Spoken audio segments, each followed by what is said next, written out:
Stephen Colbert is back in the news and it's not going well. I think about everything I do. Every moment I'm tripled.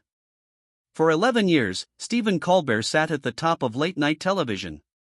His show had been #1 on CBS for 9 straight seasons. Then on July 17, 2025, the network announced it was ending.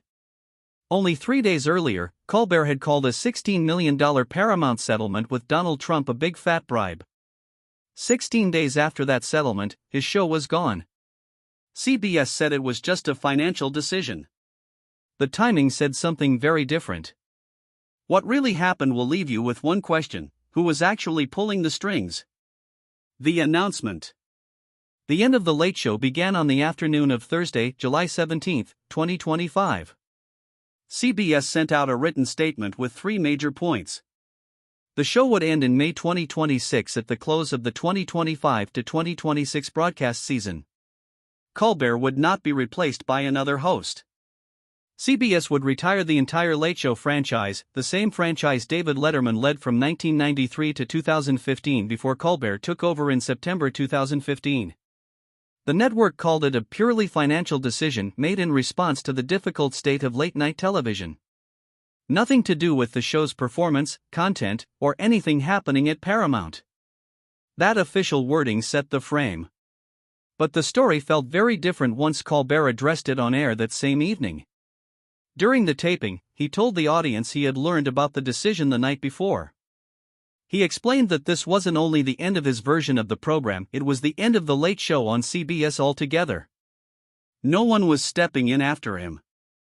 The whole thing was simply going away. Within hours, Senator Adam Schiff of California posted online that if Paramount and CBS had ended the show for political reasons, the public deserved to know and deserved better. The political context. That reaction didn't come from nowhere. People were already watching Paramount Global very closely.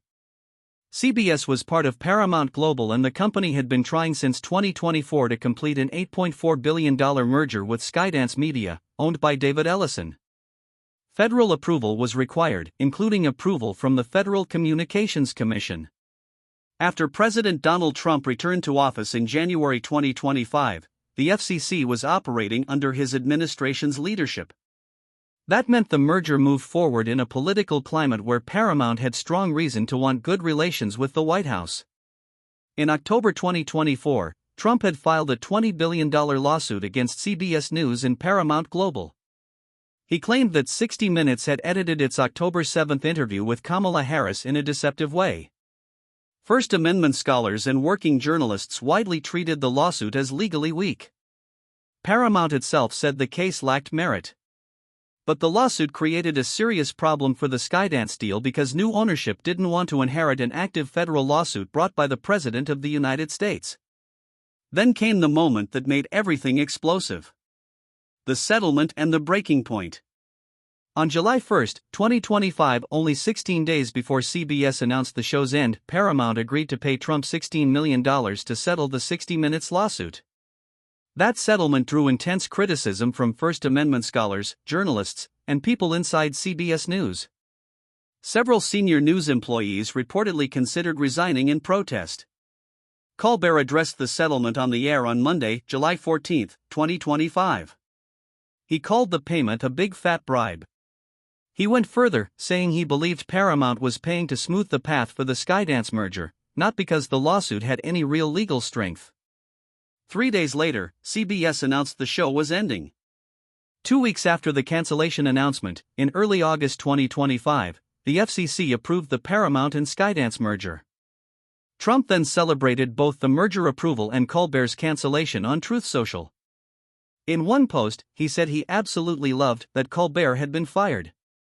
From that point on, public suspicion became easy to understand. The timeline moved from the October 2024 lawsuit to the July 1 settlement to Colbert's July 14 attack on that settlement to the July 17 cancellation announcement to merger approval in August.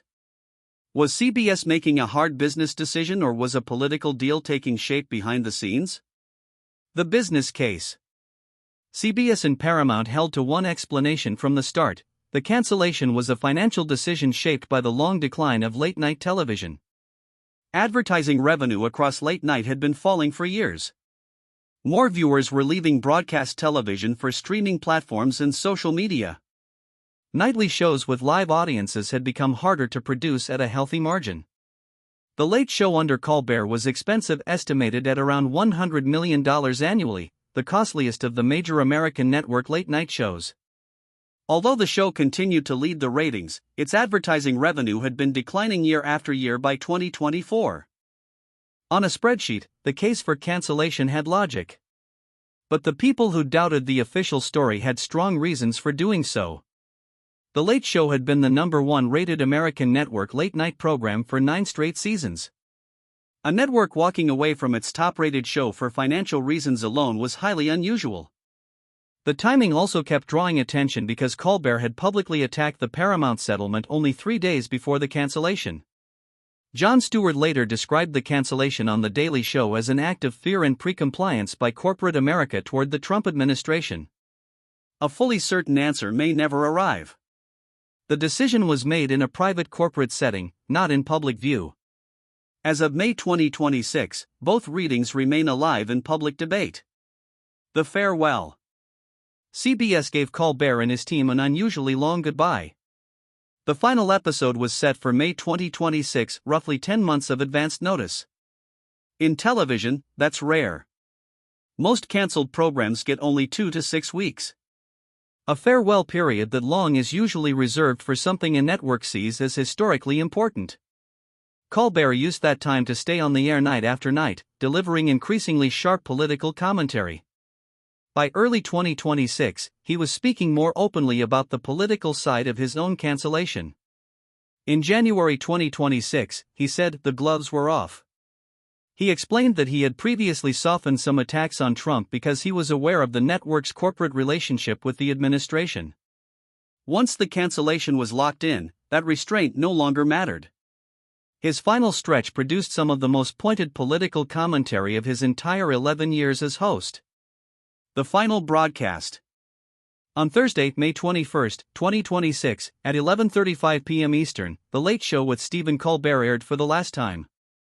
The episode came from the Ed Sullivan Theater at 1697 Broadway in Midtown Manhattan, the same stage where Letterman hosted from 1993 to 2015.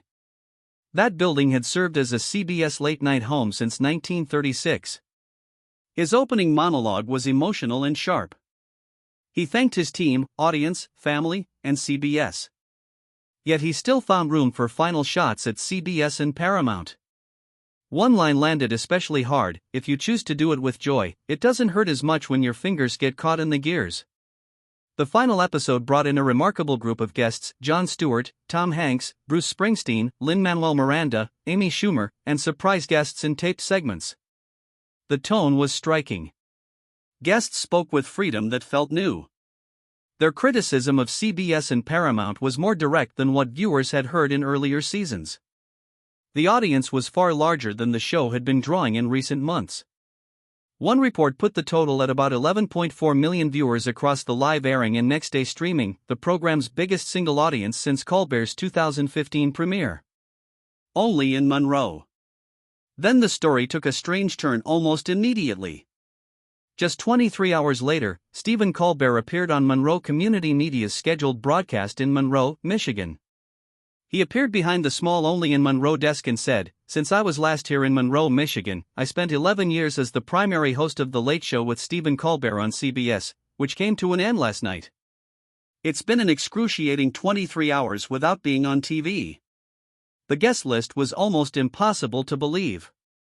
Jack White played deadpan sidekick for roughly half the broadcast. Jeff Daniels appeared making sandwiches while reading the community calendar. Steve Buscemi turned up in a pre-recorded ad.